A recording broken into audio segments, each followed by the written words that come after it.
we've got 188 clients total in CRM. Like 70 of them have come from organic social. If somebody asks me, does it work? I'll just tell them, yes, it works. Clearly, it worked for us. And that's what we now offer for our clients, is we've taken that formula and we do it for our clients, and it works for them. What is going on, ladies and gentlemen? Welcome to entry number 50 of the Creative Journal podcast. I'm so stoked to be talking to you guys today. And as always, say it every episode, but we have an incredible, awesome guest. And I'm not going to lie, as we close in on 1 year of the show, this is the most excited I have been to interview someone and release their episode. So without pushing it off too much, today's guest is Mr. Kevin Camus, founder of LaunchKit Design in Grand Rapids, Michigan. I've been following Kevin on social media for, almost a year. And he owns LaunchKit, which is a branding studio, not a marketing agency, in Grand Rapids, Michigan. And they have a small team of 6 people, all 20 somethings. And ever since I followed Kevin, his content, his business structure, the services they offer, I've been structuring MMG the same way. And he provides a ton of value and marketing insight for small businesses, which is a lot of the listeners of the Creative Journal as well. So a little more about Kevin, because I'm a huge fanboy, and that will become abundantly clear in the interview. But he graduated from college and started LaunchKit Design in 2020, started building up a team, bought the building. I've been documenting the whole journey along the way. He's a lefty golfer, very passionate, Tesla driver, and a fantastic dude too.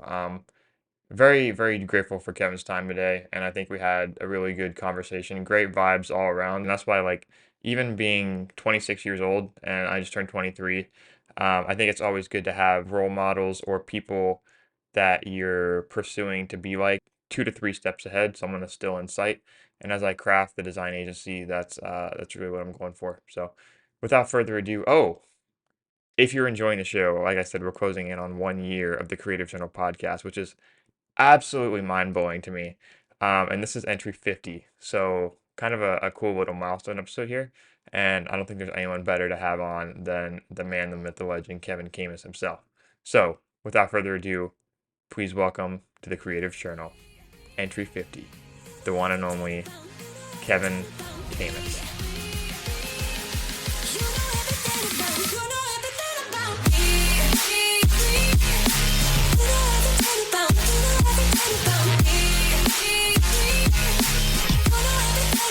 So I'll have people that I know way more about than know about me. So I sometimes fanboy. So if I do that, just remind me and I'll back off. Yeah.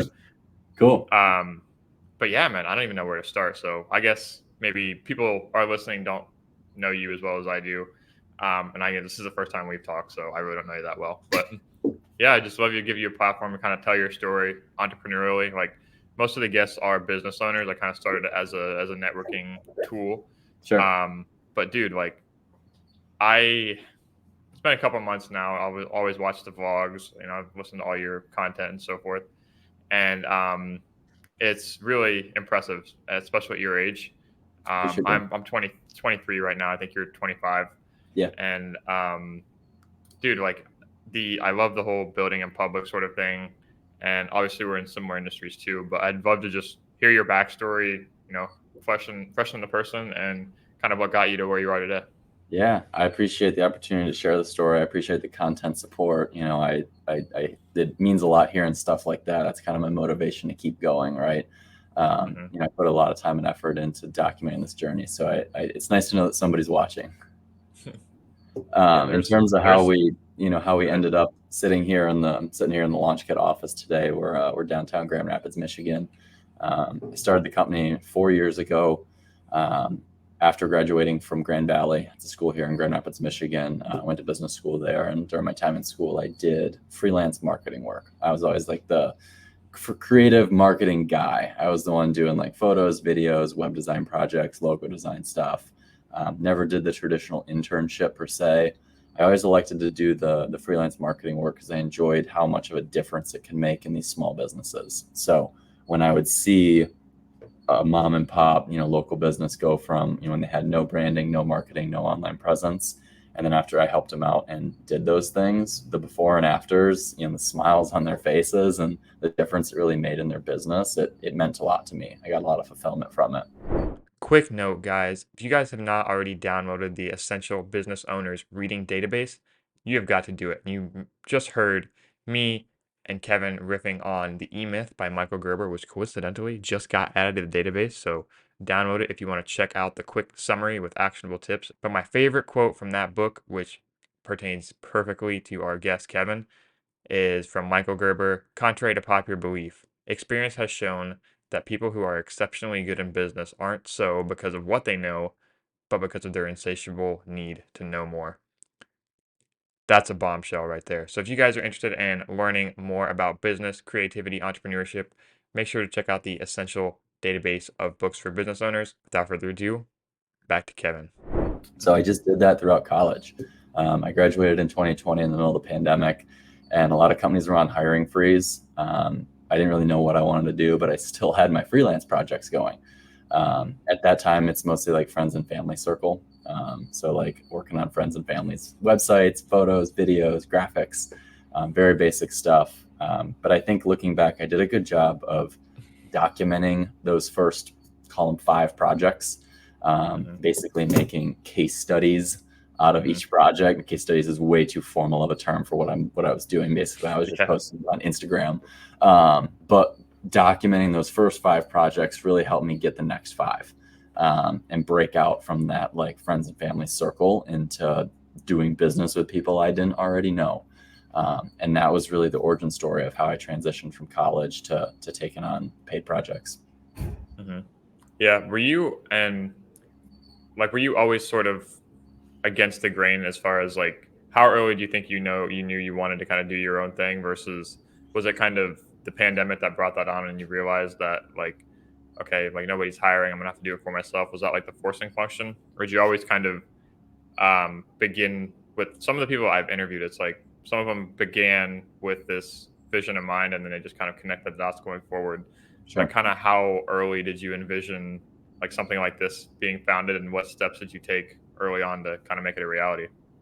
I think looking back when I was really young, I think I definitely had the entrepreneurial gene in my DNA. I look back, I remember when I was in middle school, I actually had my first business, a dog walking and plant watering business.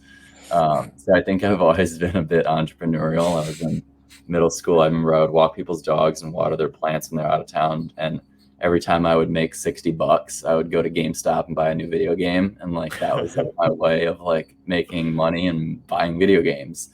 So I started doing that. And then even going further back, I remember I used to always play Monopoly with my family.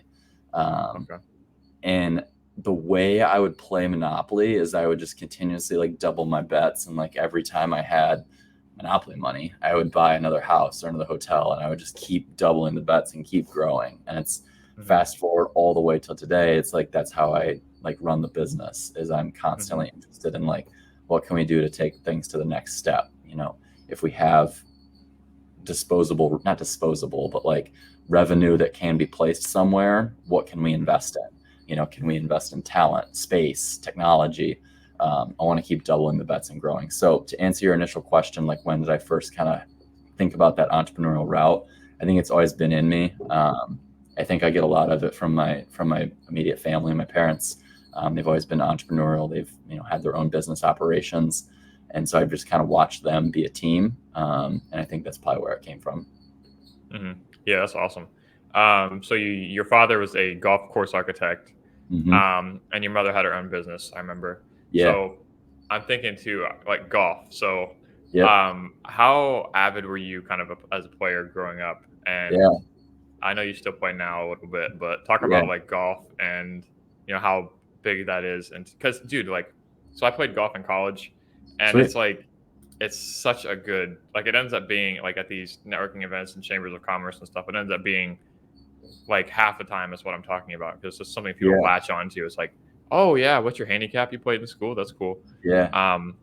But like, what's kind of your backstory with golf? And because you've got a pretty crispy swing, so I know you can play a little bit, but talk Andy, about like your experience. I gotta say thank you. First of all, I always admire a podcast host that does their research and like knows information about their guests. I think that's, if anybody asks me what's the difference between a average podcast and a great podcast, it's that right there.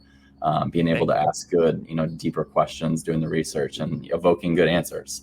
Thank I'm you. excited to talk about this now. So yeah, so golf's been a huge part of my life ever since I was a little kid. Dad's been a golf course architect. He's done a few projects during my 25-year-old lifetime. And yeah, it's always been a part of our family dynamic. My mom's been involved in the operations, basically in the sense that she would always do the food and beverage side of things. My dad would do the golf side of things. So most recently, we've had a course here in Grand Rapids, Alpine Golf Club, that I've been very involved with since we moved here in 2013. Again, basically dad doing operations, mom doing food and beverage. I had the opportunity to get involved in that small business and learn the marketing that small businesses need. So, but the golf specifically, it is a big part of my life. I think what's so cool about it is it's a lifelong game. I've been playing before I could barely walk. There's footage on tapes of me swinging a golf club, and I'll be swinging that golf club until the day I die. And I think that's really cool. It's an infinite game, and that you never win. It's never over. Right. You're constantly making new relationships, playing new courses. You're going to have good days and bad days. We all do. We just watched Rory McIlroy last week, 2 weeks ago, miss 2 3-foot putts in the final round of the U.S. Open. Like it happens to all of us, but we get right back out there. We get back on that horse. So it's a big part of my life. I think back about like some of my favorite memories with friends is on the golf course. And then I've also always kind of been motivated to work hard in life because I want to go on fun golf trips with the boys, like when I get older. And I'm blessed to be like getting into that position where like my friends and I are starting to go on fun golf trips together. And I love that. And I want to keep that going for the rest of my life. Nice. Awesome. So how seriously did you take it, like competitively? Did you play in any tournaments, travel at all, anything like that? Yeah, great question. I played quite a bit of junior tournaments. I did high school golf. I was lucky enough that I made varsity freshman year. So I played a lot of high school tournaments and then did some of the summer tour type junior tournaments. And I'll say this, I love the game of golf. I want to play the rest of my life. It's a big part of what I do, but there's such a difference between like playing competitive golf and playing golf with your friends. And I learned to recognize that truly competitive golf is not for me, and I'm okay with that. I would look back and I got so much like frustration and anxiety and pressure and stress from trying to play the game of golf. And once I realized that, I'm going to make a living in business, golf's supposed to be fun. Golf's like my form of meditation, social fun. Yeah, I might have a $5 bet on the line with the boys, but we're having a good time. We're not, sweating it out too much. And so I went through the junior golf phase. I'm now definitely a recreational golfer. I'm a 3.5 handicap, so I can still certainly get it around. But my best memories are now, having fun with the boys on the course. Yeah, good for you, man. Yeah, What's your experience with competitive golf versus friendly golf? Yeah, man. So man, I didn't start playing till high school. So I was big into baseball and basketball, swimming growing up. So I'd say like I used to be a real athlete, then I started playing golf. But Yeah. I really just lasted on to high school. I worked at 2 different golf courses in high school, so I was there all the time. Go there early, practice, work, get off, play, and a couple of really nice courses like Urbana Country Club here in Ohio. It's a Pete Dye course. Sweet. And so yeah, I was just enamored with it, and I got pretty good. I was around scratch. Okay. Wow. And so I got to a position where it's like, okay, you're getting ready to graduate. You need to go find a way to play in school, or like you're starting to grow up a little bit. And I never really focused on really early. I don't think any kid does. Or when you kind of get to college, it's like you have to pick a major. What are you going to do for the rest of your life? Sure. And there's this thing called the PGM program, which at the time only like 18 schools in the country had it. And so we just visited those. Like, okay, Andy's always at the golf course. We're going to do something golf related for Andy, and this is like a career move. So we went and visited a lot of them. Coastal Carolina, Campbell University. Florida Even Gulf there wasn't. Coast, Yeah, yeah. and then And Paris.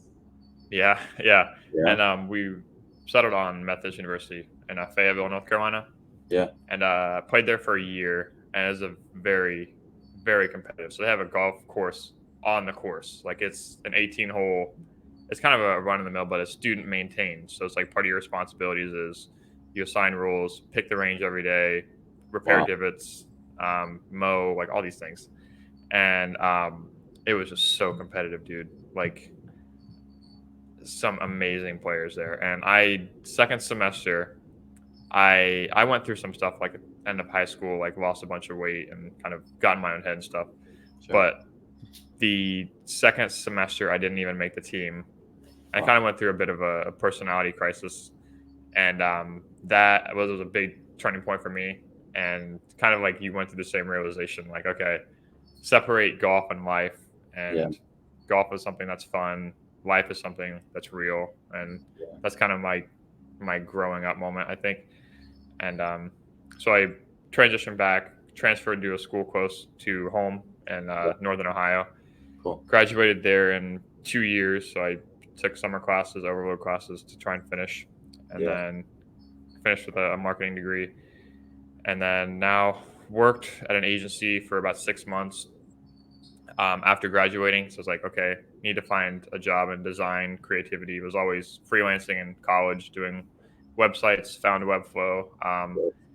And so I got a graphic design job out of school, was the first one I could find, Oh, cool. and moved out to a first apartment. And now I'm freelancing full time as of 5 months ago, and found my way forward. So that was the condensed version. But That's really yeah, cool to hear like similarities and paths of like even like the nuances of like playing the game competitively as a junior and like kind of going through that mhm, transition phase of like, do I keep this going?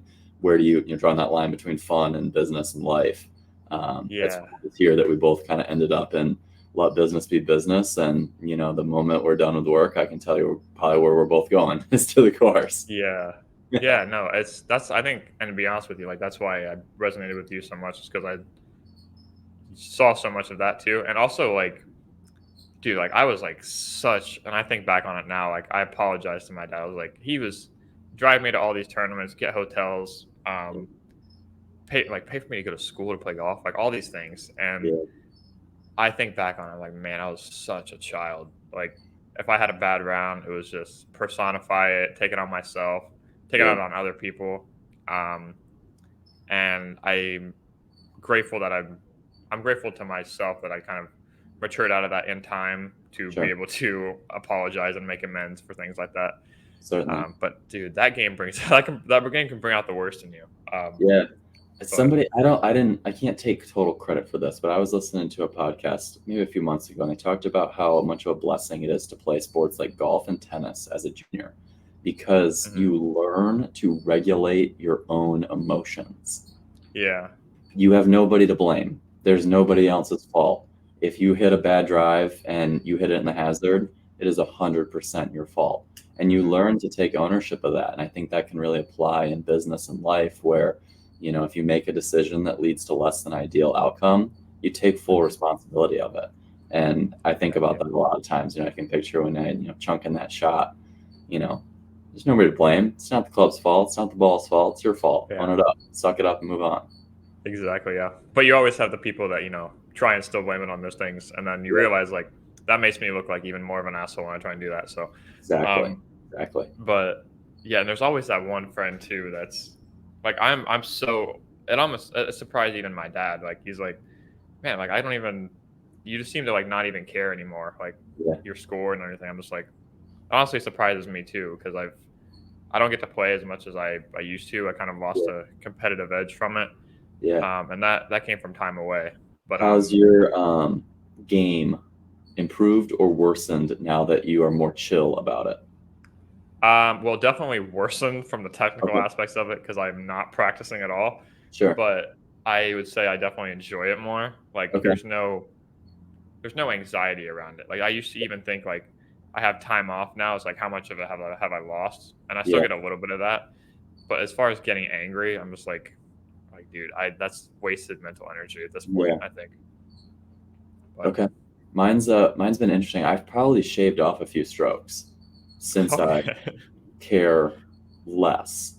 Maybe care less isn't the right word. I know what you mean when you talk about like the frustration and like the Mhm. anxiousness. Like now that that's out the window, I've shaved off a few strokes. Good for you, man. How often do you get out? I've been playing more recently. I just joined a country club here in town this year, Nice. so I've had the hmm opportunity to get a lot of great games going with some buddies. hmm Um, Probably like 3 days a week, I'd say. Okay, yeah. Played a fun alternate shot game last night with some buddies, so that was a bit of a challenge. But hmm then like tonight, I have a game, just more chill game with some friends. Yeah, dude. There's no more organic form of like meeting people and networking Yeah, than just from a business perspective because I mean it's so popular now, like even for different reasons, like it's growing so fast. And I mean you love to see it, but people people get they hit that one good shot. I used to give lessons.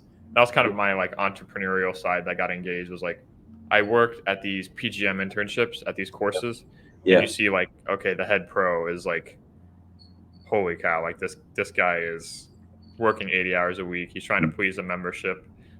He's just not loving his life, giving lessons on the yeah. clock. At least those are my experiences. There are definitely exceptions, but You made a comment so about watching the game grow. I mhm, resonate with that heavily. I've watched that with my own eyes. I think it's we're of that age where we've like watched the game grow significantly. I think mhm, back, and I'm curious your take on this too. You think back about like high school years. When I was in high school, at least, the only kids that played golf were the kids on the team. And like, yeah, I'm not saying I got like bullied or made fun of, but like yes, the kids on the football and basketball team were certainly cooler by all means. yeah, And dude. it's really I did get bullied. I'll just say that. Like I'll okay, confirm that. interesting. Yeah, So, but now, years out of school, I play golf with the guys that were on the basketball and football team. They've all, they're yeah, not still playing basketball and football. They all picked up the game of golf, yeah. and now, I think we're a little bit blessed with the sense that we're a few strokes ahead. Exactly. Yeah, it's like I saw this coming. Yeah. No, Yeah, but it's like cool now. So there's a lot more personality to it. Obviously, you have the whole live drama and stuff like that. But it's yeah, there's and people realize it's like okay, I'm not gonna roll out of the office and then head straight to a pickup basketball game. Like some people do right, that, but it's yeah. definitely not as common. I think the And whole like development of like where the PGA Tour's gone, where Live's gone, I think it's great. Can it be yeah, controversial which side of the coin you sit on? Yes, but overall, more people entering the game is a good thing. If you believe yes. this is a net positive on society, we want more people getting in. So it's been cool to watch it unfold, but I think it's been a positive. Yeah, I think that's the approach any like rational like business person might take to it is that like Yeah, okay this is a good thing that people are actually involved in it rather than let's try and make it something that we want it to be. But yeah, yeah man that's awesome. I knew we'd get down a golf rabbit hole but I have a lot of questions for you. cool. um so and we'll circle back to it because I could talk about golf all day. But so when it comes to like the business side of things, I'm curious like we kind of touched on like how when did the vision like for bringing on team members like transitioning from freelancer to by the way like I think I came across your video, your YouTube video for it was like probably your most viral video was how I use Webflow to build websites for small businesses or something like that. Yeah, I came across that probably years ago, and it wow. wasn't until like I started came across you like via the vlog like 5 6 months ago that I was like, Yeah, okay, it's the same guy. But still doing it. so yeah, it's like oh, it hasn't grown up yet. Yeah, Um, but what was the transition like from like freelance to full time or sure. from freelance to wanting to build a team? I'll give you like a little bit of backstory, but so like I kind of experienced like the same thing, like the loneliness, the team, and really trying to share as much as I can to kind of make it real because it's like you're in your apartment all day, you're working, and it's like you can almost delude yourself and think like, is this business like is like even real? Like I'll be sure I'll post about it, but it's like it's so much of it is just you, and then if you don't share with if you're not as good as sharing as you should be, then it's like almost all in your head. Yeah. But I recently got approved for like a tech internship. So for the Okay. past 2 weeks, I've been working with a local high school kid, and this kid is way smarter than I am. And like we meet twice a week, and I've built out like a little library in Notion, like recording some Loom videos of like how Sweet. to use Webflow CMS, like how to use LinkedIn, um, so like small stuff. And like we'll meet twice a week, and it's like I'm so excited to like show up like for this kid, and like Sure. he's like a developer, like he knows PHP, knows Ruby, Python, Java. He's like I was like, maybe you could build like we work on like a project where you build some kind of like custom client portal or get you in ClickUp or something like that. But anyway, like what was so that's why it's like really top of mind for me. But what was like the transition from freelance, and when did you know you want to build it into more of a team shared environment?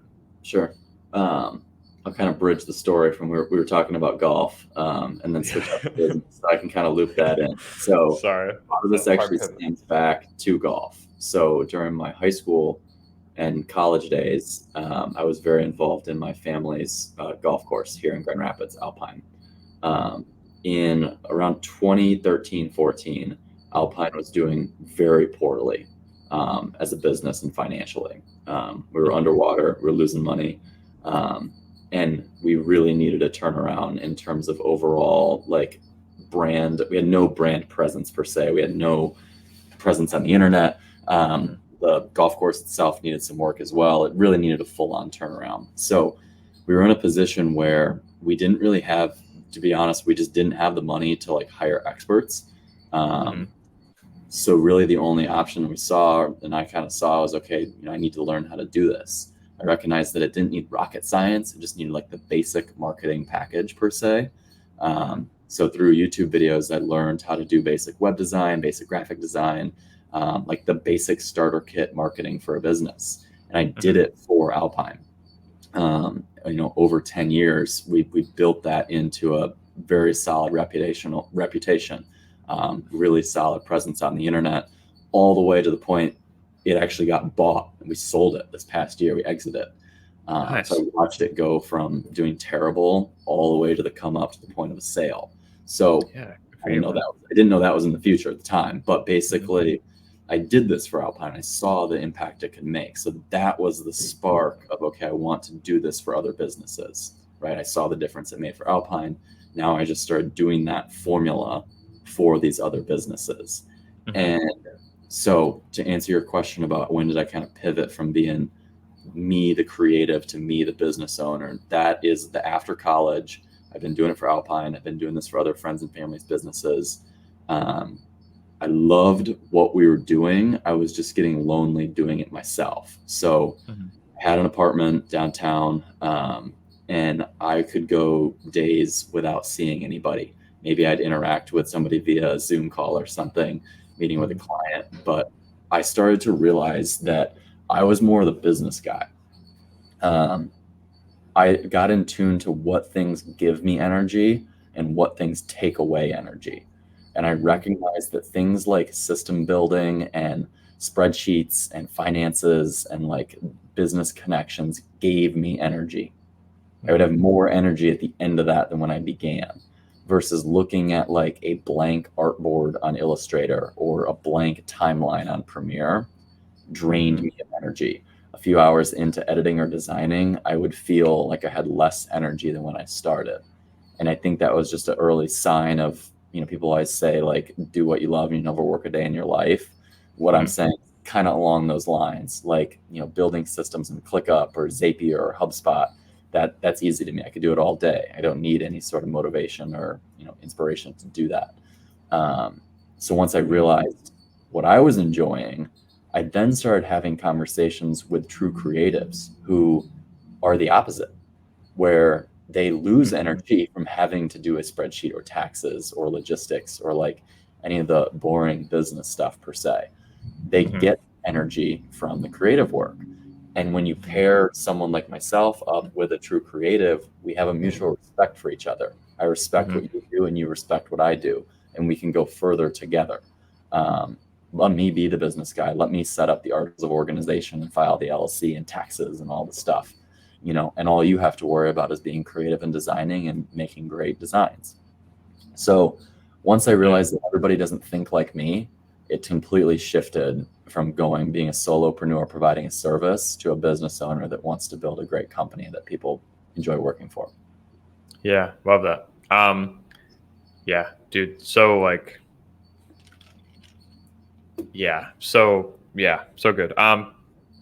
And what I loved about that is like some people say like when you start to transition from doing the creative to like being the business owner. So, like, have you ever read E-Myth Revisited, Michael No, Gerber?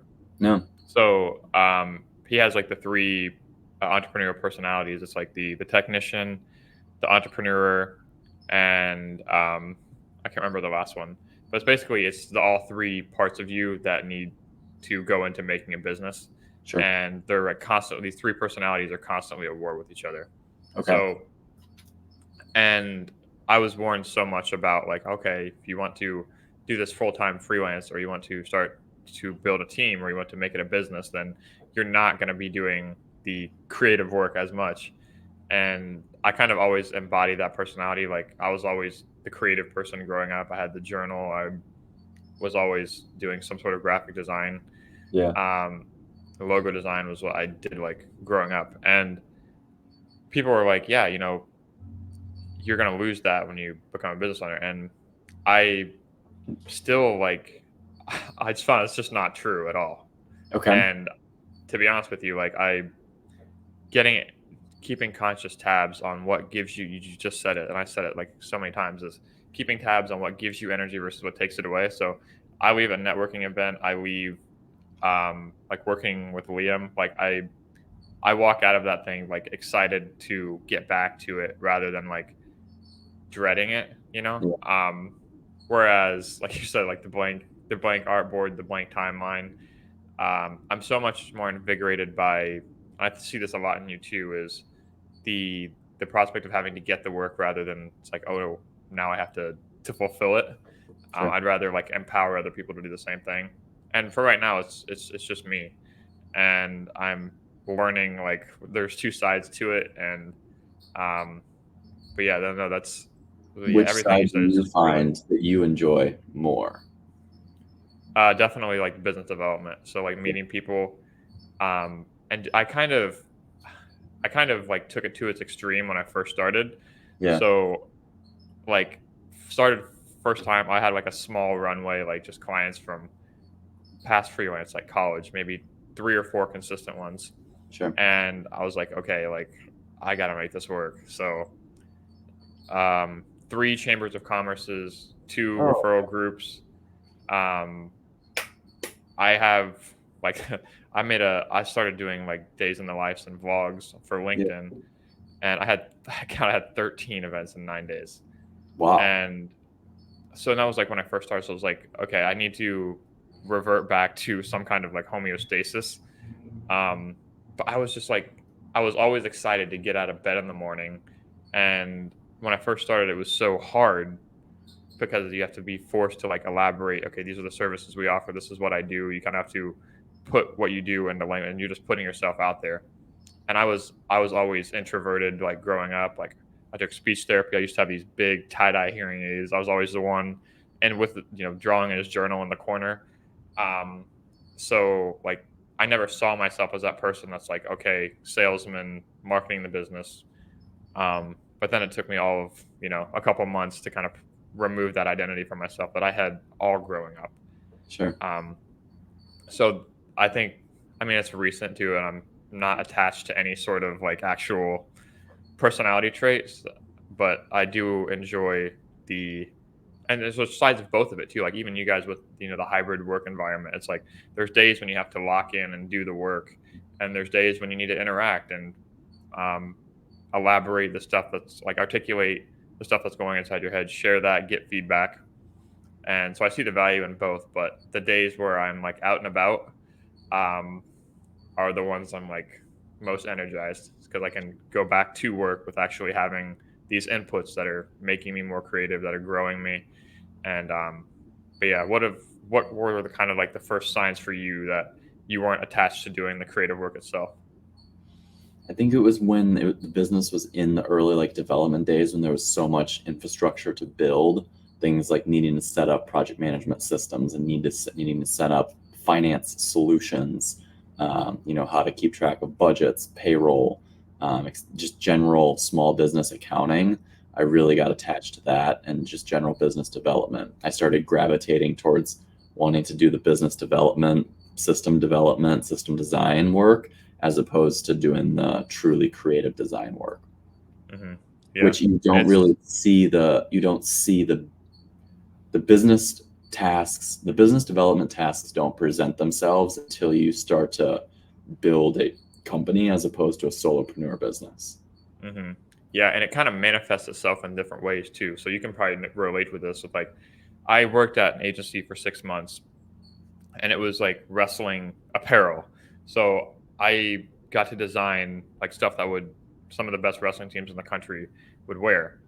And so it's like, oh, okay, cool. Like the shipment came in. These designs. I made this one for my old high school. They printed it out for their entire program, and it's like I got to see it, hold it, and I'm like, I'm seeing, like, I'm holding this like sweatshirt that I designed and Yeah, these socks or whatever, and I'm like this is cool. But it's like that feeling passes very fast, and then I realized I was like, okay, like I worked really hard to do that, and then it's kind of like a short burst. It's like a very inefficient fuel source. Whereas like I switch it to like content or business development, and I see track the finances. I see this is what I'm making every month. This is my amount of active clients. It's a much slower burn, but that rewarding feeling from that is like I realized yes, and it's something like it might even just hit you out of the blue, or it's something that's so slow. But like I realized yesterday, okay, like I just hit 1,000 LinkedIn followers, and when yeah, I first started the business, I had 180, heck yeah, and I wasn't tracking it every day. It's just okay, it's the day to day. Just post once a day, 10, 5, 1, 10 comments. Like the steps that led to that outcome were a lot more rewarding when you look back on it rather than having this small win that is very like few and far between. So yeah. I think that's kind of the difference between the two. But um, something I wanted to ask you about. Do you have any like controversial opinions or like hot takes on like marketing or business? Because you guys have, I think it was like 70 active clients now, and I know like between that, you just meet with so many more. So what have you seen to kind of like be effective in terms of like the lowest hanging fruit for small businesses? Because a lot of them don't have, like you said, the biggest budgets or the most. They don't even see the value in it for themselves. But what's some of like the lowest hanging fruit that you've seen to get the 80/20, I guess, so the most effort for the littlest Yeah. results? Um, so in terms of the lowest hanging fruit or kind of best, what's the starter kit? Where do you begin? We've broken it down to with basically a 4-step playbook that any business should be able to have, no matter your size or budget. We put these steps in order, and it's a very actionable checklist. We actually have this as a guide on our website that you can download as a PDF if anybody's actually interested in this. But basically, step one is brand development. It's you want to establish your brand's mission, your values, and your identity. Mission is what do you guys stand for? How are you going to make decisions? Values is what core first principles will you use as your business develops? And then your identity is things like the logo, color, and font. So think of that as like the foundation that your house is going to get built upon. You want to start there. Step two is your website. Essentially, in marketing, all roads are going to lead back to your website, right? Whether it's a billboard on the highway, and Hmm. TikTok, or a paid Facebook ad. In reality, everyone's going to your website. We want to make sure you have a really solid foundation. If the entire internet was a spider web, the website would sit at the very center of it. So after brand development, website is step two. Step three is photo and video content. So this is basically the gasoline that powers this entire engine. We want to see businesses creating photos and videos on a consistent basis. I don't care what you're shooting the content with. I don't care if you hire LaunchKit to do it, your cousin, or you do it yourself. We just want to see you creating content consistently. That content you create, it's going to get used on all touch points of your business. So maybe it goes on your website, maybe it goes on organic social media, maybe it gets used in an ad, maybe it's in a flyer, whatever it might be. You just want to be creating photo and video content. Don't overthink it. Step four, the last step, is organic social media. We need to be on the 6 core platforms this year. Every year we take a look at all the platforms available and make our recommendation of what platforms small businesses should be on. This year we want to see you on Instagram, TikTok, YouTube, Google My Business, LinkedIn, and Facebook. The reason you need to be on all of them is because they each hit a different segment of customers, and we don't know where somebody's going to look you up. For example, you and I might be on the golf course, and maybe we're playing in league together. Okay. And we meet and I mention I have this business. You don't know where I'm going to look you up.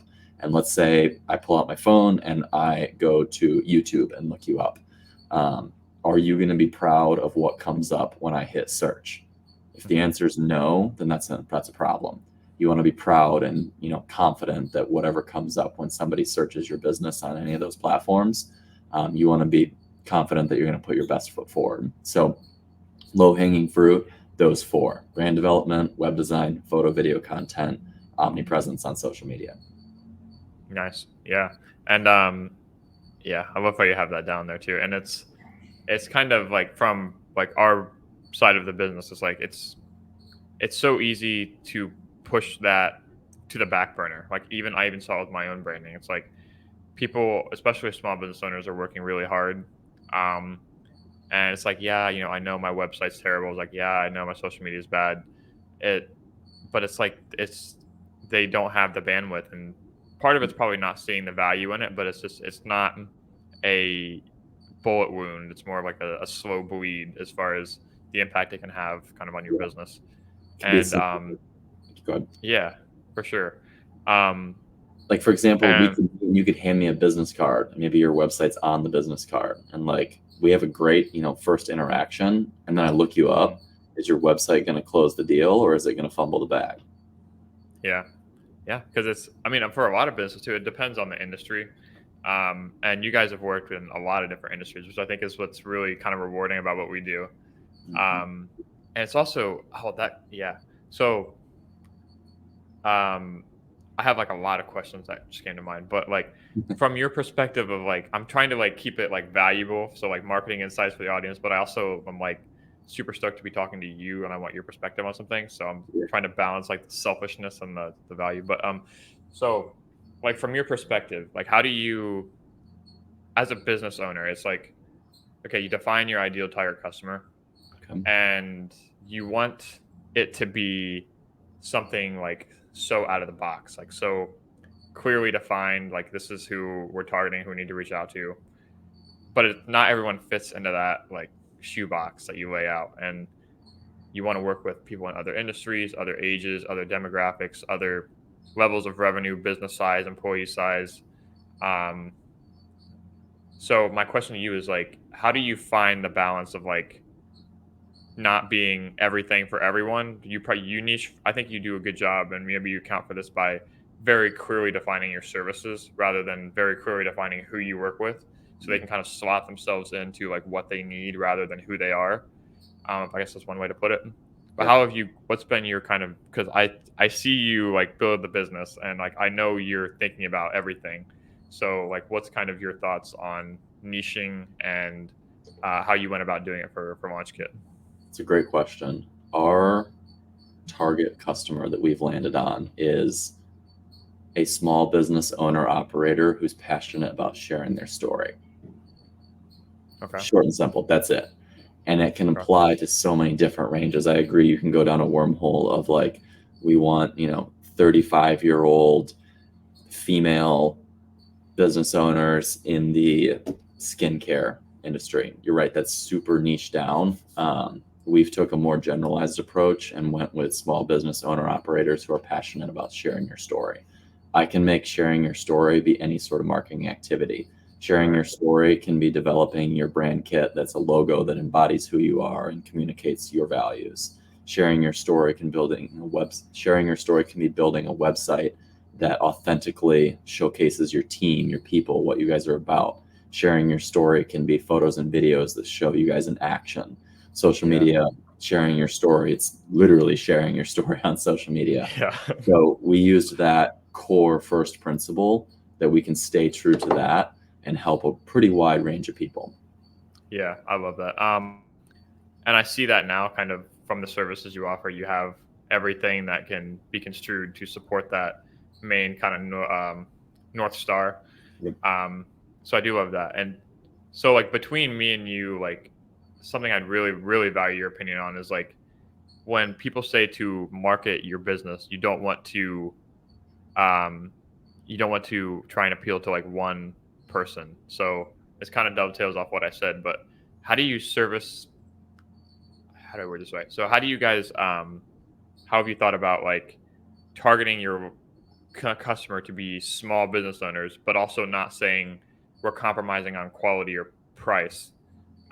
Like we're not low quality because we're working with small business owners, but that's just who we work with because we want to tell their story. Because like I've seen, and I've seen some people say like if you target small business owners and you budget for them, and we just talked about like a lot of small businesses don't have the biggest budgets, Mhm. then you degrade the quality of what you offer and all these things too. So, and I think you've done a great job of like everything on your website, everything in your marketing material branding is so professional, Thank but you.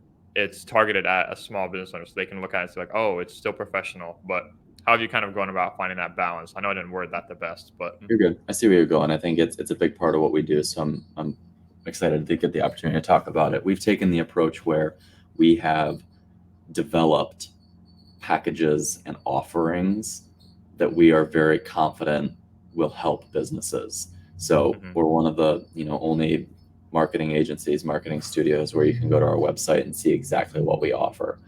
yeah, We've built packages that we're confident in, um, and they're based, they are for sale at a price in which we're happy to offer them. It's no different than, I walk into the Apple store and they sell this at mhm, my iPhone at a price in which they are happy to sell it. They've actually developed a range of iPhones to meet different needs because they recognize that we don't all use our phones the same. They've developed a range of iPhones that meet different needs.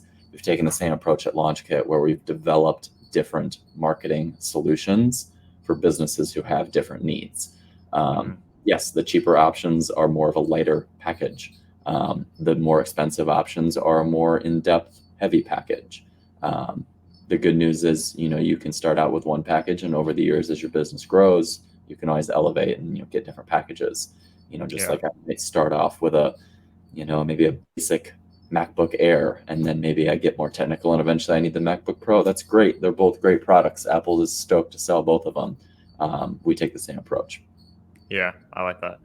I like that a lot because I've been told to not price yourself as affordable, but rather to, and I think there's some metric to be said of like it's going to attract who it attracts, and trying to Yeah, control it too much is can be a fatal flaw.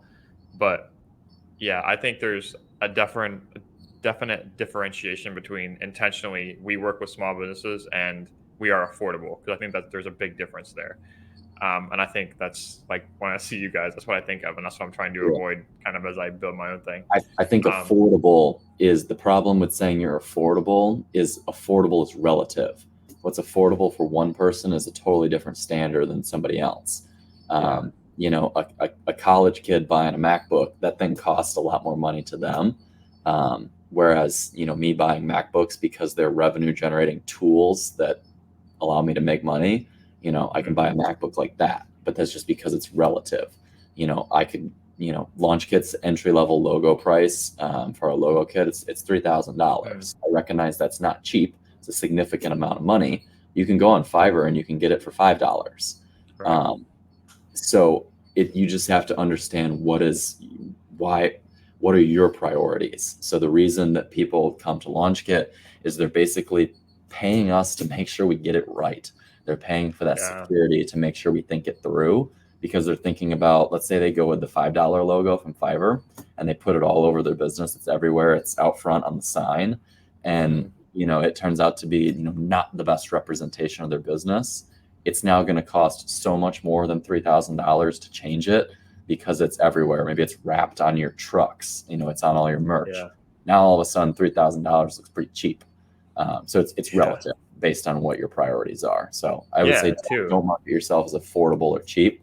Charge what you're confident allows you to do the work you want to do. Yeah, and so much of it is communication, right? Too. So like you're not offering the same thing. Like if people will say like, "Oh yeah, I can go on Wix or Squarespace and build a website for free."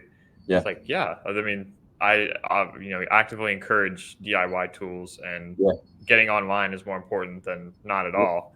But it's yeah, really not the same product that we offer. Like I've used the analogy, and I'm still kind of iterating and playing on it, but yeah. like a DIY website is actually I really value your feedback on it. So like Mm, I position like okay, a DIY website or even like a link tree or something like that.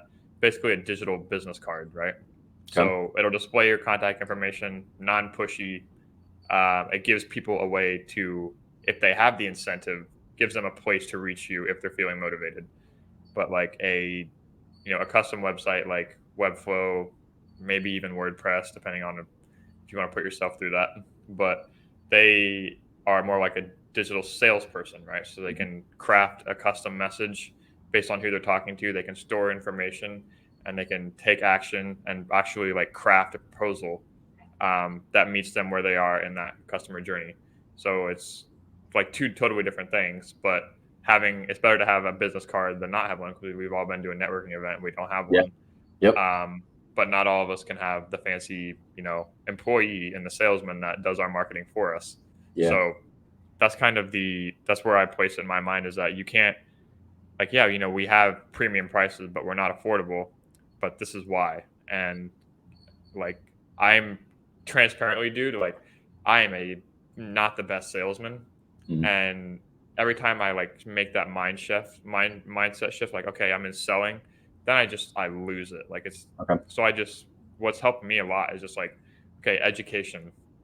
If I just show I'm genuinely enthusiastic about what I do Yeah, and share like how beneficial I actually think it is, then that just comes off as so much more genuine and it's so much easier for me to talk about rather than feeling like I'm having to try and convince other people of my value or of yeah. the value that it has. So it's just like I'm a kind of little making bit that in the mindset shift same. has helped. I'm in the same boat with you. As I don't think I'm much of a salesman per se. I'm also enthusiastic about what we do, and one of the best Mhm. talking points that I've found when it comes to talking about DIY versus hiring a professional service like the ones we offer. Um, as you develop your business, there's a spectrum of time and money. Okay. When you're early on in your business, you have a lot of time and no money. Okay. If you're in that position, you should build your own website. As your business Mhm. develops, you start losing time, but you have more money. And it Yeah. becomes where am I going to allocate my resources to get the most amount done? So, for example, I could, let's say I have a plumbing issue at my condo. Okay. I could try and DIY it this weekend. Okay. I'm going to have to look up what I need to fix this. I'm going to have to go to Lowe's. I'm going to have to get the parts. Cost me a little bit of money.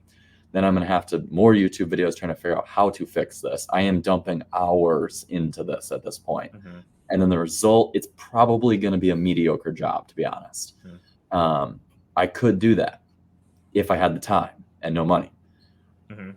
If your situation changes and or you could hire an expert, you would spend little to no time, you would spend some money, but you'd get it done right. It's kind of the same way as, okay, yes, you could build your own website, it's going to be cheaper. Do you have the time to spend to learn how to do web design, or would you rather just pay us to do it and do it going forward? Yes.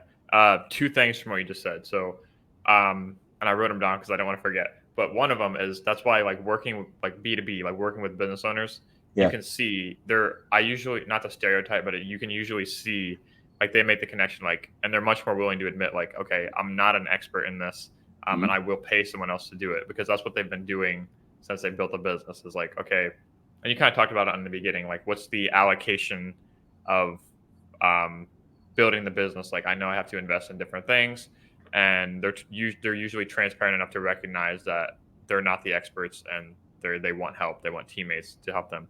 Another thing was you touched on like it looks different for everybody. So at what phase do you value the most out of what you can offer? And I think the real skill set is like finding your staying rigid and you're not rigid, but staying consistent in your services and offering, but Mm. being able to identify with each use case, like how are they getting the most value out of them for who they are. So like, for example, like this, this lawyer's website, like they she doesn't need like she doesn't need leads coming in from her website. She's Mm. working 12 hours a day. She always has inquiries. She needs time and she needs less stress. But the Wix website that she built when she was much younger, like 2012, and that looks horrible, and she's insecure about sending it to her clients and having getting referrals through it. That's what's actually causing her pain, not the fact that like with maybe 90 other percent of businesses, it's not sending her leads, it's not marketing her business for her. Yeah. So not everyone's trying to get the same thing out of your services, but that doesn't mean that they can't work with you. Yep. So Agreed. something I'm trying to get better at is like, and honestly, like with sales too, I try and do like as little talking as I can. Like, it helps me not say something stupid, which is like bound to happen. Yeah. But it also like people like talking about themselves. I mean, I've seen that with the podcast. People are much more willing to talk to me if I um, give them a spotlight, and they get to do the talking. But like it's just human nature. And if you're learning, and I'm trying to be like more conscious as you meet people at these events and you have calls and you do business development, is like, okay, what is their situation and how can I inject myself to add value, regardless of whether it means we're business partners or their clients or whatever. And I think that's a real skill set. So, do you have any ways of um, kind of doing that for LaunchKit? Is like how, like, first of all, what does your guys' marketing look like? I know you drink your own Kool-Aid. You're very consistent on the SEO, the blog posts, the vlogs, the posting. What is your approach to marketing, and what? I know I just told the whole story and went into a question, but You're good. um, how do you think about marketing for LaunchKit, and how does that differentiate from what you preach to small business owners? It's very similar. You kind of nailed it that we drink our own Kool-Aid. The core four that I mentioned, the brand development, web design, photo, video, organic social media, that is what we do. We do it in a few different ways. So we've done our brand development. We know who we are. We know what we stand for. We know how we make decisions, and we know who we can identify ourselves. Logo, color, font. Okay. We've Mm-hmm. built out a very thorough website that really answers all the questions. Mm-hmm. It's got pricing, it's got process, it's got how to get started, it's got all the answers there. And what I've found has been useful with that is by the time I get on a sales call with somebody, they're Mm-hmm. basically already sold, because all the questions, usually in any business deal, people want to know how much it's going to cost, how long it's going to take, and what's included. If you can just answer those three questions without having to sweat, put it on your website, you'll close deals like that. Yeah. So we've done that. All the answers are there. If they see all of that and they still want to talk to me and they schedule a call, they're pretty much already sold. They just want to usually talk. So the website does a great job of pre-qualifying people, for example. Okay, step 3, photo, video content. We do a ton of it. There's a whole content strategy behind basically like me, Kevin. I'm creating my own content that goes on my core 6 platforms. And then LaunchKit is creating its own content that goes on LaunchKit's core 6 platforms. So in reality, we're hitting 12 platforms total that we're posting at least 3 to 5 times a week on per platform. You can add that up; it adds up pretty quick. It's a lot of content's going out. Yeah. And honestly, that's kind of it. Yes, we dabble with some Meta ads and Google ads running. But it's mostly just because we're in that business and we need to stay up to date on what's new and what's working and what's not working. I know the numbers just because I made some recent videos about it. I think we've got 188 clients total in CRM. Like 70 of them have come from organic social. If somebody asks me, does it work? I'll just tell them, yes, it works. Clearly, it worked for us. And that's what we now offer for our clients is we've taken that formula and we do it for our clients and it works for them. Be confident in selling it because it's helped me build this business. Yeah, and I think there's like two sides to that. So like the first, It's like as you're talking, I get so many ideas, and then I'm like have to segment them. So like the first thing you said about like people are already sold when they get on the website. It's like Yeah, I think it's Hormozy said this thing about he doesn't want to sell you. He wants you to make a decision, and he sure. wants his job is to basically give you all the tools that you need to make the decision whether it's with me or not. So it takes a lot of the pressure off of it. And as far as marketing, like on social media, it's like people, and it sounds like cliche or stereotype or whatever, but like people buy from like people. So I Sure. think about it, and if you even think about the companies that you follow, if you can put a face to it, if you can see, then I think there's this weird shift in our mind. Like we see someone on, it was kind of like me when I met you. I was like, Yeah. you see someone online on social media, it's like they're bigger than life, you know? Yeah. And it creates that exposure, help you stay top of mind too. So all those smaller things. Yep. And I think that kind of we're in that age of like social media is still kind of holds the same headspace as like when we were a kid and we see an ad on TV. Yeah. Um, it's like I remember the first time I went to a Cincinnati Reds game. Cool. I was like 5 years old, and I remember I so remember seeing like Joey Votto, or I'm not even Joey Votto, but or like seeing him for the first time, like as a real person, and I Yeah. had always watched him on TV. I was like, oh my god, he's like moving and he's big, and so I think there's a little bit of that element to it too. If you see a company, if you see the founder on social Yeah. media, and then you're like, oh man, like it's actually a real person. So it kind of creates this larger than life illusion. It's a persona. Um, yeah, exactly. But I don't want to keep you all day. I really, really value your time. So if I could ask like one question I'd really value your feedback on Yeah. is what's like a failure, and that's a heavy word, but what's like a shortcoming that you've had building the business that you're like grateful for, like either for the lessons it's taught you or the path it set you on, and what's something that you can learn from that?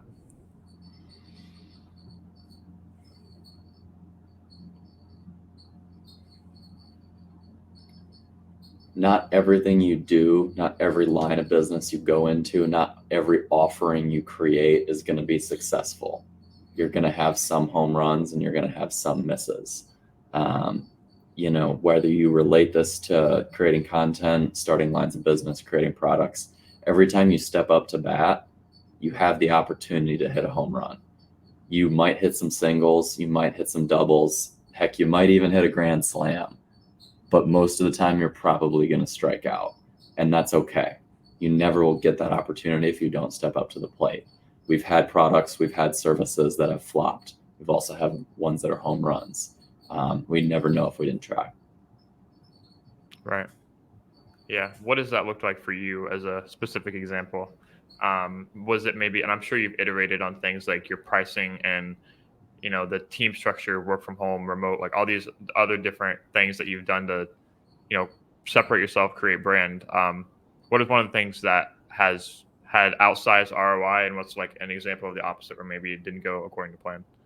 Yeah, so I think it's natural in that any business as it develops is going to have its, call it cash cow, where you get more and less revenue from.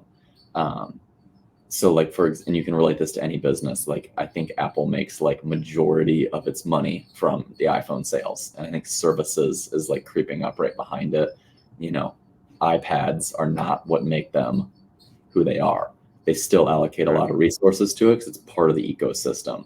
Now I'm talking about one, they're NVIDIA, Microsoft, or Apple. It's one of at any given day they're one of the biggest companies in the world. Now bring it way down to earth to LaunchKit.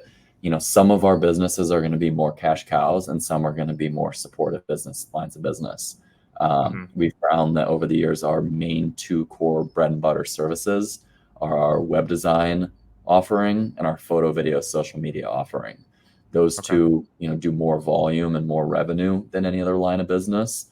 But believe me, we are equally as stoked when somebody reaches out wanting to do brand development, logo design projects. Hmm. It's not our cash cow, but it's a very fulfilling project for us to do. Hmm.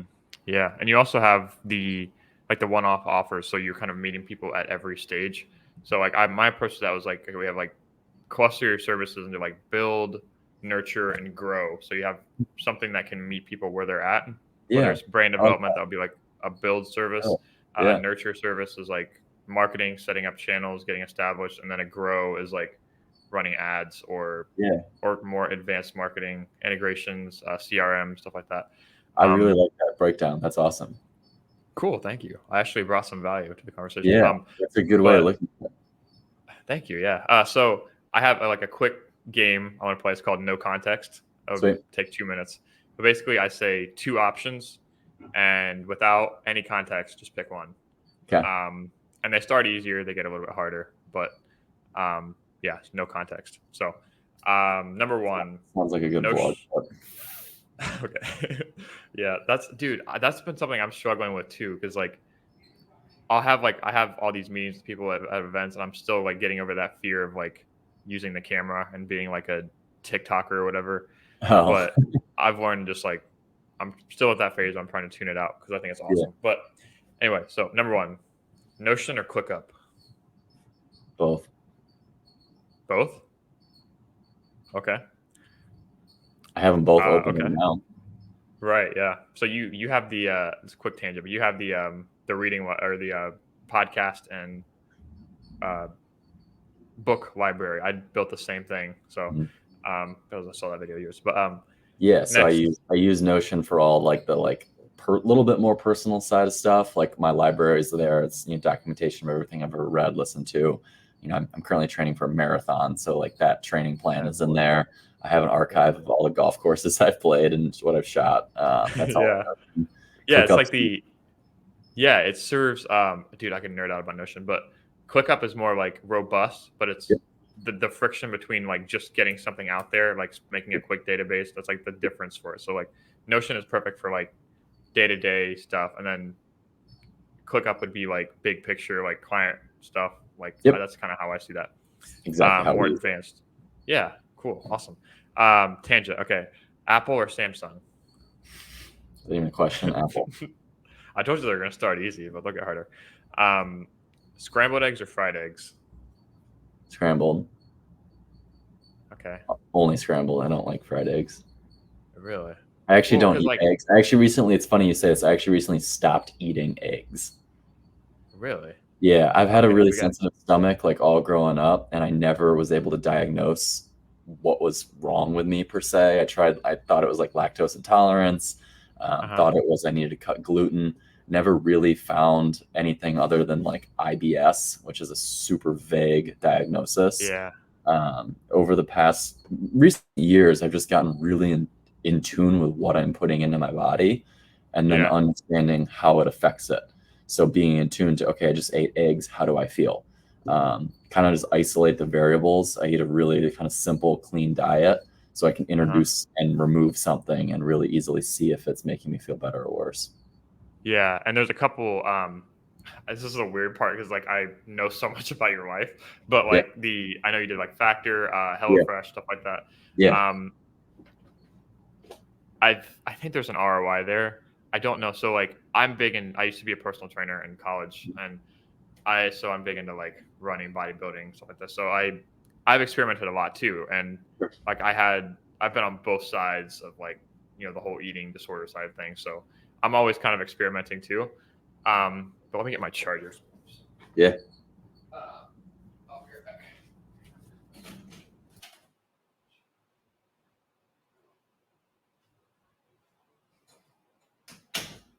But yeah, so I've like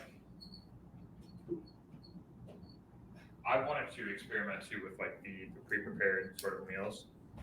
Um, okay, dude, I walked out there and the maintenance guy was fixing the AC. I had no idea he was in my apartment, so that scared the crap out of me. But I just take like 10 seconds here to cool down. But um, yeah. So diet. Yeah. Have you ever tried like carnivore or like something like to that polar extreme? Because I know this is a whole rabbit hole, but Yeah, no, never any like particular diets, as opposed to like paleo, vegan, vegetarian, never anything like that. Just being really in tune to what I eat. I'd say I reduced the number of things I eat. So like I kind of have two breakfasts. I either have a bagel and yogurt on one day, or I'll have oatmeal and sausage. And I kind of just flip flop back and forth. So I've identified that I used to have a third. I used to do scrambled eggs. I'd make like a breakfast burrito. And I recognized that on the breakfast burrito days, I actually did not feel the best. So I Yeah, cut that out. Now I'm just down to 2 breakfasts, and I feel great when I have those. it's typical marketer Kevin, just A/B test and Yep, split test, see how it works. exactly. Um, yeah, cool. I don't know. I'm like in my mind, I pictured you as like a fried eggs guy because fried eggs is like very like clean and neat, and Yeah, like I can just picture you like flipping the eggs. Okay. flipping it. But Yeah, but never yeah, got into scrambled. I like scrambled too. cool. Um, what about hard boiled? I didn't think about that. No, No. I do I love scrambled eggs. I would eat them if Yeah. I could every day, but it's just not worth it. Damn. I was hoping we could be friends. But okay. So, Hard. I know I made this question and I saw you reel about it. It was like coffee or I know. Are you decaf still? What's the Mm-hmm. motto there? Decaf. Decaf. Yep. Cool, I bro. switched Okay. like maybe about a month ago now. I started drinking coffee when I was in college. I really got into, I actually love the taste of just black coffee. And I think because of Yeah. that, I got really into like understanding the brewing and roasting process. I've learned to appreciate good coffee. I love making coffee. I'm a diehard Chemex fan. Um, Oh yeah. so it was always a part of my routine. Never would drink a ton. I would say I was more of like a quality over quantity drinker. So I would brew 1 cup usually for the mornings, and sometimes do 1 cup in the afternoon.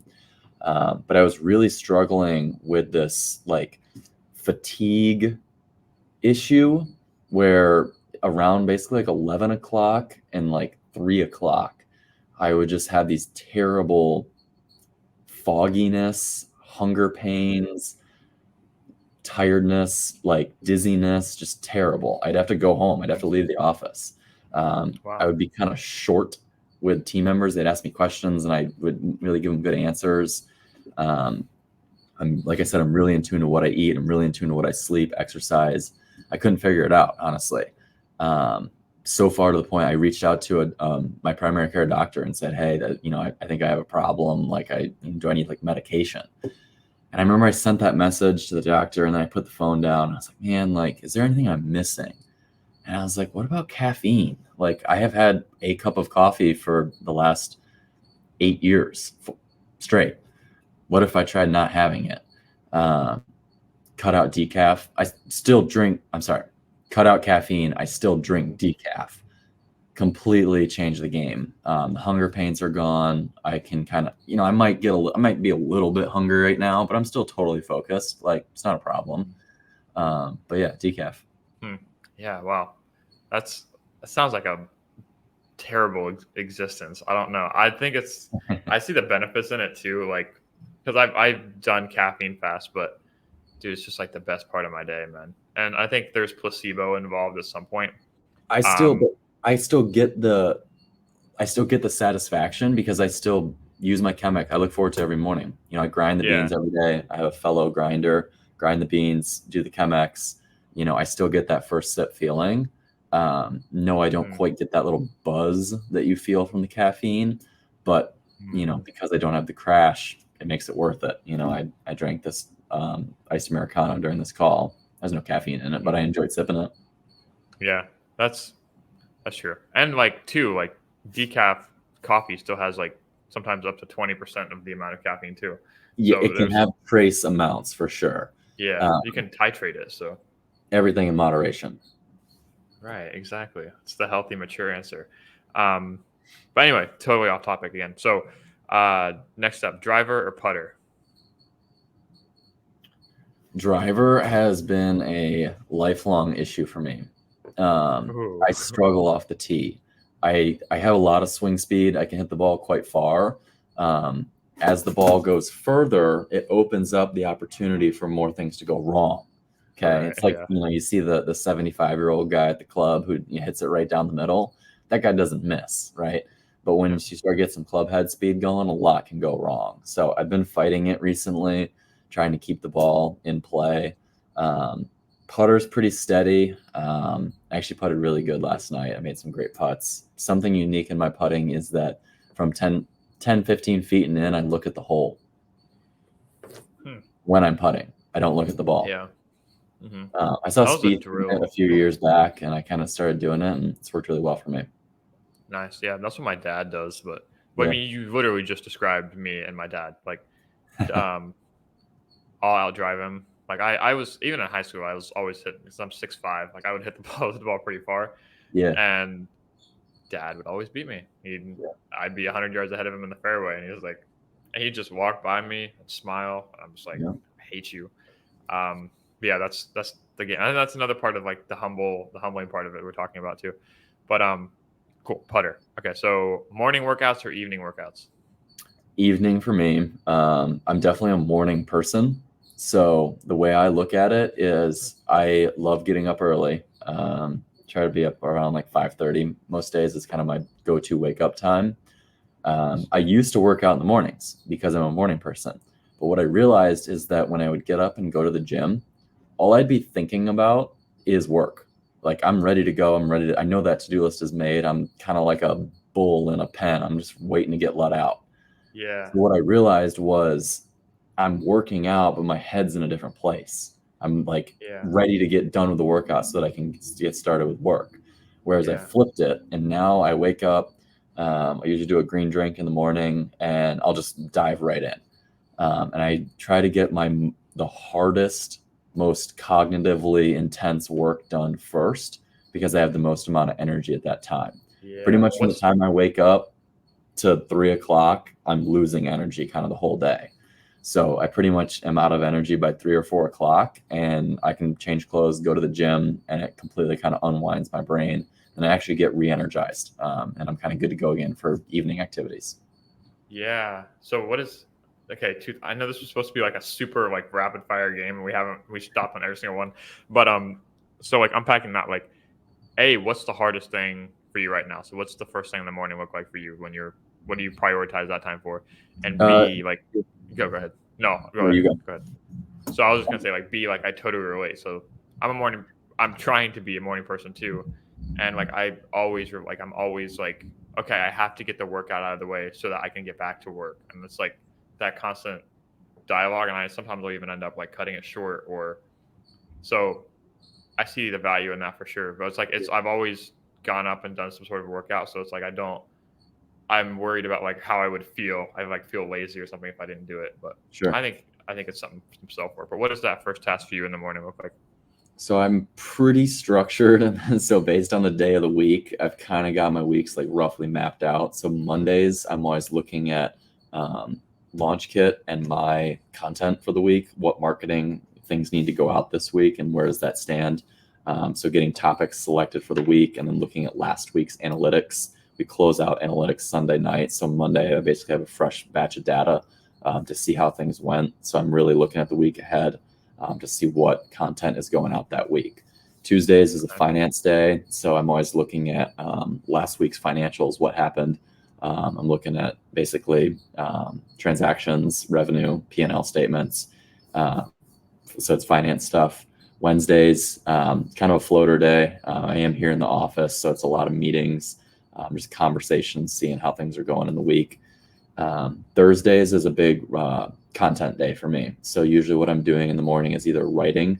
A lot of my videos start out, I'll write out scripts or frameworks or outlines of what I want to do. I can think really clearly in the morning, so I'm not getting interrupted with anything. So a lot of times it's writing out YouTube videos or content that I want to create that day. And then Friday is another meeting day. So it's kind of answering questions, having conversations, checking in to make sure I can do basically, I want to make sure that I'm always there for my team, and that anytime they have questions for me, I want to be able to fully focus and be present for them. Yeah, I love that. So I can even see like unpacking that from the amount you focus on content. I imagine the ROI is there just from a marketing perspective. Mhm. Because I know what a it's not normal like marketing behavior. Like usually, if someone thinks like, okay, I got to market my business, I got to get a Rolodex, go through the chamber directory, and start making cold calls or something like that. Yeah, But for you, it's like you see the ROI and like the right. creative part of it and telling your story and people getting this creating this like community around what you're building, and it also has the marketing impacts from it too, so that's Certainly. awesome. Next up, Instagram or LinkedIn? You know, I certainly use Instagram more. I wish I enjoyed LinkedIn. I one of my favorite things is to hop on social media and see what people are working on. Like I want to know what you're up to. I Yeah. care more about what you're building than how many drinks you had last night at the bar. Yeah. Um, so I would like to like LinkedIn, but I don't love the algorithm. I don't love how it works. I understand how it works. And I understand that it's trying to show me like some post that you liked. I get what it's trying to do, but I just Mhm. don't enjoy consuming the content on my feed. So it makes me not use it as much. I end up hopping on Instagram, and I'm kind of particular about who I follow and who I engage with to Yeah. really try to curate that feed to be healthy content that I enjoy keeping up with. Yeah. That's the yes. So Instagram is like way more visually stimulating. Yeah. And for me, that was like difficult because I'll waste time on there. But for Hmm. me, like LinkedIn, I was like, okay, this is like I my default when I go to LinkedIn is to like comment and interact. And Yeah. that's just like what I've trained myself to do because I always did it on desktop. Yeah. Um, and then when I get into Instagram, it's just like, and even I paid $80 for this thing called Insist, which is like a desktop Instagram. It's supposed to be the Yeah. most robust one because there's always, if you use it on desktop, you can't do stories, you can't do certain tagging, you can't do DMs as well. So there's like certain things, like the small things that I know they're doing on purpose, so they get you to Yeah. download it on your phone. Yeah. Um, but but yeah, dude, it's just Instagram. I just find myself I just waste time on there, and Yeah. I'm kind of leaning into like people say like you should spend time on the platforms that you're actually excited to be on. That Yeah. so I think kind of having that as a decision because you also want to find that balance to like where your audience is and stuff. So um, there's values to date. There's values to both. So next one, co-working date or golf date. Golf. I think golf is Correct. whether you're on a date or with friends, like being on the golf course is one of the best ways to like truly chop it up and like get to know each other. The fact that you are going to be kind of on this journey, either 2 or 4 hours, where Hmm. it's just you and one other person or two other people, three other people, whatever. But like you start on hole one, like you're on this little journey together, like you're fully in the moment. You're not like at the bar trying to find other people, or it's not like you're just doing this thing together and you get to have deep conversations over the 2 or 4 hour period. So golf Yeah. date. Yeah. The conversation. I think that's what sets golf apart from every other sport is like you can still do it and connect and build relationships, and Yeah. that's why it works so well with business. But next, Tesla or Porsche?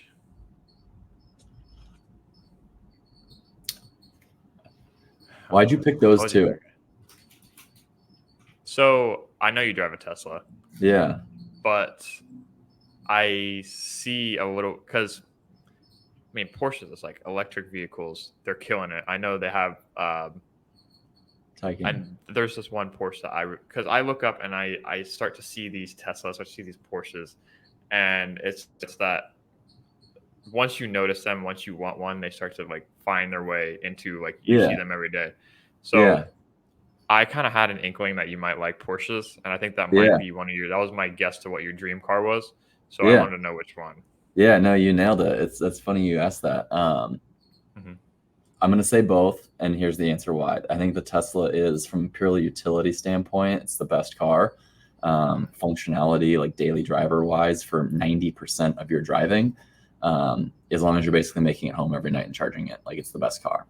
Yeah. Um, yeah, I got the opportunity to drive a 911 Turbo S last year, the year before, and it was an absolute blast. And that car definitely has my heart.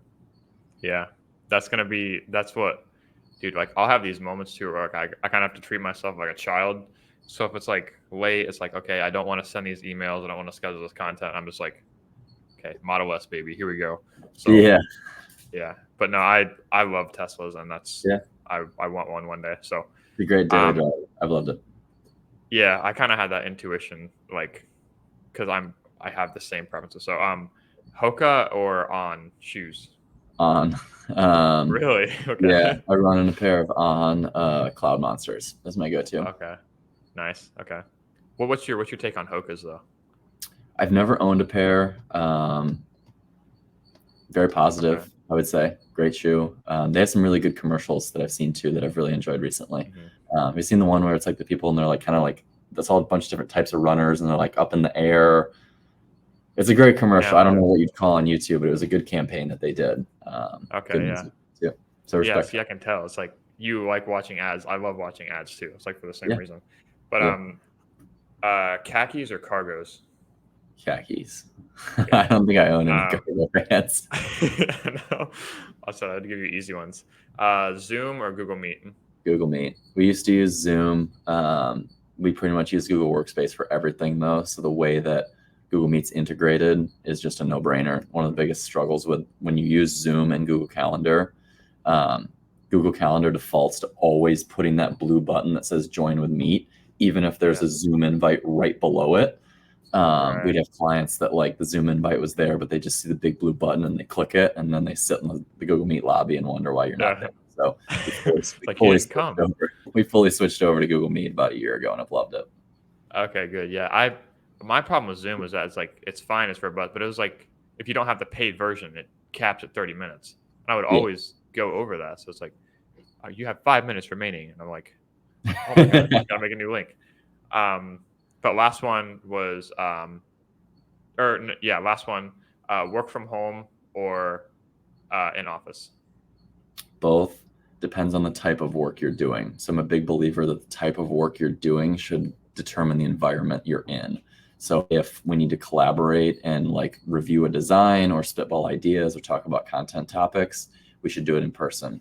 We should sit around, sticky notes, whiteboard, ClickUp, Miro, that type of vibe. If we need to design web pages or edit a video or make a design that we have a direction on, you should be uninterrupted. For you, whether that's at home, coffee shop, headphones, the type of work you're doing should determine the environment you do it in. Nice, cool. That is no context with a lot of context that ended up happening. That's a fun game. I like it. Mm-hmm. Yeah, it's a good usual way to end off. But I'd love to end on like a positive note. So, what's one thing that you're excited about? What are you excited to get up for in the morning? Whether it's a project or maybe a new like nerdy software you're trying out. What's something that's got you excited? I think at the end of the day, the thing that brings me real fulfillment is seeing the impact that this business gets to have on the community that we're in. I think about how we've got 70 something active clients with us that we make a real difference for them, whether it be through maintaining the website, creating social media. It all goes back to that point of we share their story and we make a real difference for them. To wake up and know that we've got 70 plus businesses, families, people counting on us to help them succeed brings a lot of fulfillment. I'm blessed to have 5 full-time team members here at LaunchKit that I genuinely enjoy hanging out with, spending time with. I believe in them, and I believe that I work for them. I want to be here to help them in any way possible, and this place would be nothing without them. So I'm incredibly thankful to people that we've got to surround this business with. Yeah, love that, man. Man, I appreciate super value your time. So I really appreciate you letting me keep you longer than I bargained for. But this is for me, this gave me a lot of energy. So I really appreciate you rubbing that off on me. So awesome. I really appreciate how organized and prepared you were for this. You asked really great questions. You knew background stories. And I think that's a sign of a great podcast host. And I'm excited to see you keep this going. Thank you, man. Yeah. I'm going to out myself, but I canceled the first one. So I was really broken up about that, but I'm glad I gave you that impression that I had my stuff together. You nailed it. This has been fun. Thank you, man. Yeah. Where can people go find out about you? The 6 platforms: Instagram, TikTok, YouTube, LinkedIn. LaunchKit's on Google. Not really personally on Google. Instagram, TikTok, YouTube, LinkedIn.